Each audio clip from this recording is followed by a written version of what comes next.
Ford has a long history of manufacturing commercial vehicles with sturdy and reliable frames. Since it serves as the framework for the entire living area, this is essential for a motorhome.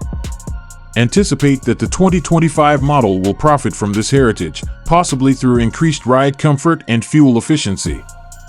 Motorhome builders are able to develop a wide range of layouts and styles because of Ford's assortment of chassis options. Customers can choose from a variety of options, ranging from small Class B vans to bigger Class A motorhomes. Modern powertrains. For increased power and fuel efficiency, the 2025 Ford Motorhome is probably going to include cutting-edge engine options, perhaps even EcoBoost technology. In keeping with market trends, it may also include electric or hybrid powertrain components. Enhanced safety. A number of safety technologies, including adaptive cruise 1 control, automatic emergency braking, and lane departure warning, possibly a component of Ford's Co-Pilot 360 system, should be included in the motorhome.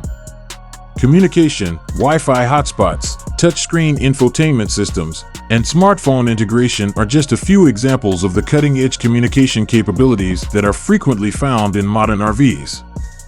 This pattern is probably going to be followed by the Ford Motorhome in 2025. Cost.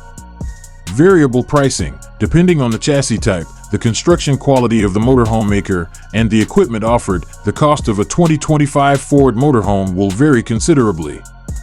It's reasonable to assume that costs will vary from reasonably priced for modest Class B vehicles to rather pricey for opulent Class A models. Other things to think about. Sustainability. As people's awareness of environmental issues grows, the 2025 Ford Motorhome may come equipped with eco-friendly materials, solar panels, and lightweight construction.